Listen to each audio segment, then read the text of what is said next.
नाज़रीन बिचा खां ब्रेकिंग न्यूज़ ॾींदा हलूं त सिंध हुकूमत तरफ़ां मुफ़्त ॾिनल दर्सी किताब कबाड़ियुनि वटि विकिरो थियण लॻा। तालीम जो जनाज़ो सरकारी स्कूलनि जा किताब कबाड़ी वारनि खे विकिरो थियण जो वीडियो वायरल थी आहे।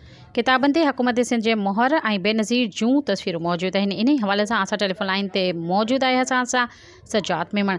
जी सजाद, वधीक तफ़सील खां अॻु कजो, छा तफ़सीलात आहिनि? जी बिल्कुल, सिंध हुकूमत तरफ़ां मुफ़्त ॾिनल दर्सी किताब जेके आहिनि कबाड़ी वटि विकिरो थियण लॻा। तइलीम जो जनाज़ो सरकारी स्कूलनि जा किताब जेके आहिनि कबाड़ी वारे खे विकिरो थियण जो वीडियो वायरल थियो आहे। किताबनि ते हुकूमत सिंध जी मोहर ऐं बेनज़ीर भुट्टो जूं तस्वीरूं पिण ॾिसी सघिजनि थियूं। ग़रीब शागिर्दनि लाइ मुफ़्त किताब कबाड़ी वटि तौर ते विकिरो थियण जो शर्मनाक अमल साम्हूं आयो आहे। मक़ामी माण्हुनि मूजिबि उहे किताब छिजड़ा ॻोठ मां आंदा विया आहिनि। स्कूल इंतिज़ामिया समेत तइलीमी आफ़ीसर जेके आहिनि उन्हनि जो शर्मनाक किरदारु वाक़ो थी वियो आहे। ख़ानगी तरीक़े सां किताब विकिरो थियण जो सिलसिलो जेको आहे जारी आहे।